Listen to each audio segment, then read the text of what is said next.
मित्रों नमस्कार। अभी हाल हमने जाना कि आपदा प्रबंधन क्या है और आपदा प्रबंधन के अंतर्गत हम क्या कर सकते हैं।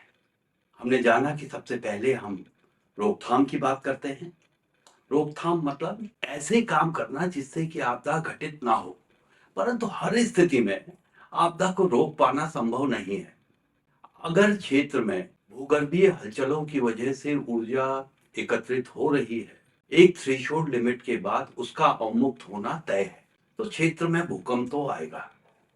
इसी तरह वायुमंडलीय जो गतिविधियां हैं, एटमॉस्फेरिक सर्कुलेशन है, उसकी वजह से चक्रवात, वर्षा, आंधी, तूफान ये सब भी आएंगे। ऐसा ही कुछ अन्य संकटों के साथ भी है। तो हर स्थिति में संकटों को घटित होने से रोक पाना संभव नहीं है। अतः हम बात करते हैं मिटिगेशन या न्यूनीकरण की। न्यूनीकरण का तात्पर्य उन सब चीजों से है जिससे कि आपदा के प्रभाव कम हो। अभी हाल हम बात कर रहे थे बम की। अगर आपके क्षेत्र में आपको एक बम मिलता है तो आप क्या करेंगे? निश्चित ही पुलिस को बताएंगे। और पुलिस क्या करेगी? वो कहीं से अपने विभाग से बम स्क्वाड को बुलाएगी। बम स्क्वाड की कोशिश होगी कि उस बम को फटने से पहले निष्क्रिय कर दिया जाए। अगर किन्हीं कारणों से बम स्क्वाड को यह लगता है कि बम को निष्क्रिय कर पाना संभव नहीं है, इस स्थिति में वो क्या करेगी? बम के फटने पे हो सकने वाले प्रभावों को सीमित करने की कोशिश करेगी। हो सकता है वो फटने से पहले बम को कहीं दूर निर्जन स्थान पे ले जाने का फैसला ले ले, या फिर ऐसा संभव ना होने की स्थिति में वो ये फैसला करे कि जहां पर बम है वहां से आबादी को हटा दिया जाए। ये दोनों ही न्यूनीकरण उपाय हैं, क्योंकि बम फटने की स्थिति से इन दोनों ही स्थितियों में जो मानव क्षति है, मानव हितों की क्षति है, वो अपेक्षाकृत कम होगी। इन उपायों को अगर नहीं लेते तो ज्यादा क्षति होती। इन उपायों को लेने के बाद लोगों को हटा दिया या बम को दूर ले गए तो क्षति की संभावना अपेक्षाकृत कम हो जाएगी। तो आपदा प्रबंधन में भी हम इसी तरह के प्रयास करते हैं न्यूनीकरण के अंतर्गत। आज हमारी तकनीक काफी उन्नत हो चुकी है। हम सैटेलाइट से वायुमंडलीय गतिविधियां हैं उनका मॉनिटरिंग करते रहते हैं, परीक्षण करते रहते हैं। तो हमें कई दिन पहले, 3 से 4 दिन पहले पता होता है कि चक्रवात किस ओर बढ़ रहा है, कहां पर लैंडफॉल होगा। तो हम समय पर लोगों को चेतावनी देते हैं, उनको लैंडफॉल जहां पर होना है, जहां पर हानि होनी है, उस क्षेत्र से सुरक्षित आश्रय स्थलों पर ले जाते हैं। ऐसा हमने विगत में किया भी है। वो फॉलेन हो, बिजॉय हो, इन चक्रवातों में हमने मानव क्षति को काफी कम कर दिया। आज के समय में 1999 के उड़ीसा सुपर साइक्लोन की तरह डेथ्स नहीं होती हैं, उस तरह की हानि नहीं होती है, उस तरह की क्षतियां नहीं होती है। तो हम मिटिगेशन करने में कारगर रहे हैं। उसी तरह हम नियम कानून बनाकर लोगों को जागरूक करके जो सुरक्षा की विधियां हैं उनका स्वैच्छिक अनुपालन कराकर, राजमिस्त्रियों का, बार बेंडर्स का ट्रेनिंग करवाकर, अन्य उपाय करके ऐसी अवसंरचनाएं बना सकते हैं, ऐसा बिल्ट एनवायरनमेंट बना सकते हैं जो भूकंप के प्रति संवेदनशील कम हो। भूकंप तो आएगा पर वहां संरचनाओं की क्षति कम होगी। हम अपने घरों की रेट्रोफिटिंग करा सकते हैं। जो पुराने घर हैं उनकी रेट्रोफिटिंग करा सकते हैं। जो नए घर हैं उनमें आपदा सुरक्षा के जो उपाय हैं उनको सम्मिलित कर सकते हैं, ताकि आपदा के समय, भूकंप के समय क्षति कम से कम हो। और ऐसा हमने किया भी है, इसके उदाहरण भी है। अब हम बात करें 22 और 26 दिसंबर 2003 को आए सैन साइमन अर्थक्वेक और बाम अर्थक्वेक की। सैन साइमन अर्थक्वेक आया था कैलिफोर्निया में और बाम अर्थक्वेक आया था ईरान में। और इन दोनों ही अर्थक्वेक्स में काफी समानताएं थी। दोनों का परिमाण रिक्टर स्केल पर 6.6 था। दोनों की गहराई सतह से 15 और 16 किलोमीटर थी। सैन साइमन 16 किलोमीटर पे था और बाम अर्थक्वेक 15 किलोमीटर नीचे था उसका हाइपोसेंटर। परंतु अगर क्षति की बात करें, दोनों अर्थक्वेक्स में बराबर ऊर्जा अवमुक्त हुई। दोनों का हाइपोसेंटर लगभग बराबर गहराई पे था। जहां कैलिफोर्निया में सैन साइमन अर्थक्वेक जो 22 दिसंबर 2003 को आया, उसमें केवल 2 लोग मारे गए। ठीक 4 दिन बाद 26 दिसंबर 2003 को आए बाम अर्थक्वेक में 34,000 से ज्यादा लोग मारे गए। अब ऐसा तो है नहीं कि बाम के लोगों से या ईरान के लोगों से भूकंप को कोई दुश्मनी थी और कैलिफोर्निया के लोगों से कोई प्यार।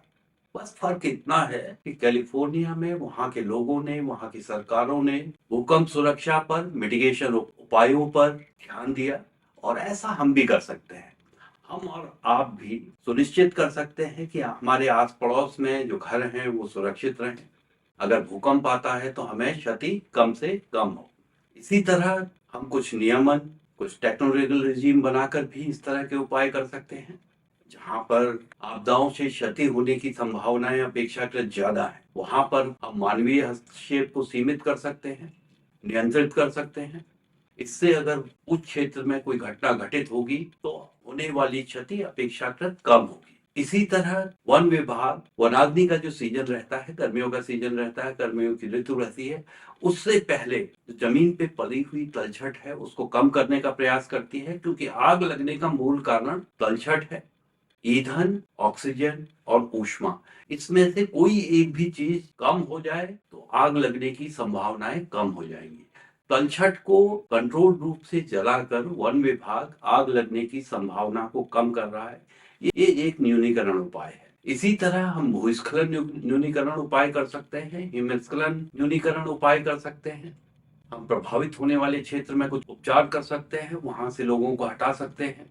जो असंतुलित पड़ी चट्टानें हैं उसको सुरक्षित रूप से विस्तारित कर सकते हैं।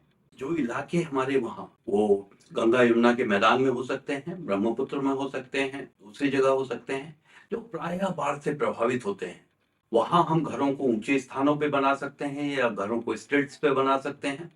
उन स्थानों पे हम ऐसी फसलें इंट्रोड्यूस कर सकते हैं जो कि बाढ़ का पानी चढ़ने से पहले पक जाएं। ऐसा ही कुछ हम समुद्र तटीय इलाकों में भी कर सकते हैं। वहां चक्रवात का खतरा ज्यादा रहता है, तो हम वहां घर की छतों को इस तरह से सुरक्षित कर सकते हैं कि तेज हवा को वो झेल पाए। वहां हम जो फसलें हैं, इस तरह की फसलें इंट्रोड्यूस कर सकते हैं जिन पर खारे पानी का ज्यादा प्रभाव ना पड़े। और न्यूनीकरण में जहां तक हम बात कर रहे हैं, तो जो हम रिस्क ट्रांसफर या इंश्योरेंस कहें, तो वो न्यूनीकरण का एक महत्वपूर्ण उपाय है और आज दुनिया भर में इसे अपनाया जा रहा है। इसके अंतर्गत एक नियत प्रीमियम का पेमेंट करके हम एक निश्चित अवधि तक, अगर कुछ चिन्हित आपदाएं हैं उनसे अगर कोई नुकसान होता है तो उसके बदले बीमा कंपनी हमारे नुकसान की प्रतिपूर्ति करेगी। इन स्थितियों में अगर प्रतिपूर्ति हो जाए तो हमारी पुनर्प्राप्ति जल्दी हो जाएगी, हम आपदा से जल्द उबर पाएंगे। और इससे ज्यादा महत्वपूर्ण ये जानना है कि इन स्थितियों में जहां पर बीमा रिजीम काफी सशक्त है, जिसकी पैठ अच्छी है, वहां पर जो न्यूनीकरण उपाय हैं उनका अनुपालन बीमा कंपनी करवाती है। जिन इलाकों में आपदा की संभावना ज्यादा है, जिन इलाकों में जोखिम ज्यादा है, जिन इलाकों में हैजार्ड घटित होने की संभावनाएं ज्यादा हैं, अगर आपने उन इलाकों में अपना घर बनाया है तो आपका प्रीमियम ज्यादा होगा। अगर आपने घर को बनाते समय भूकंप सुरक्षित तकनीक का उपयोग नहीं किया है तो आपको ज्यादा प्रीमियम देना होगा। अगर आप कम प्रीमियम देना चाहते हैं तो आप अपने घर का रिट्रोफिटिंग करवाइए। तो आज ज्यादातर देशों में बीमा कंपनियां आपदा सुरक्षा के जो उपाय हैं उनको अनुपालन करवाने में उसका काफी बड़ा रोल है। और आज जो हम आपदा के आंकड़े देखते हैं वो ज्यादातर बीमा कंपनियों के ही आंकड़े हैं। वो स्विस रे हो सकती है, म्यूनिक रे हो सकती है, दूसरी कंपनियां हो सकती हैं, क्योंकि वो री करवा रही हैं। उन्हें पता होता है कि साल में आपदा के कारण कितना नुकसान हो रहा है, कितनी हमारी अवसंरचनाएं इंश्योर्ड हैं, कितनी अनइंश्योर्ड हैं, तो उसके पास आंकड़े पुख्ता होते हैं। तो इसलिए जो आर्थिक क्षति है उसके आंकड़े विकसित देशों के लिए ज्यादा अच्छे हैं। हमारे वहाँ क्योंकि इंश्योरेंस की पहुंच बहुत अच्छी नहीं है, तो हमारे वहाँ के जो आपदा के जो इकोनॉमिक लॉसेस के डाटा हैं उतने अच्छे नहीं हैं।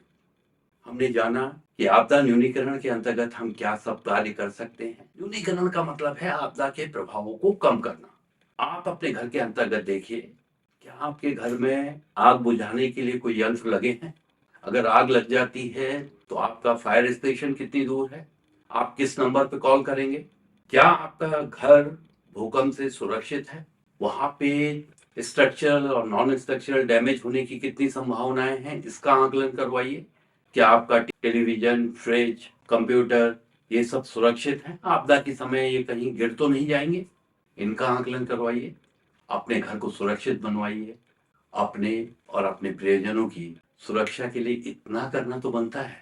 आपदा में सुरक्षित रहिए, हमारे साथ बने रहिए। चैनल को सब्सक्राइब कीजिए, लाइक कीजिए, शेयर कीजिए। धन्यवाद।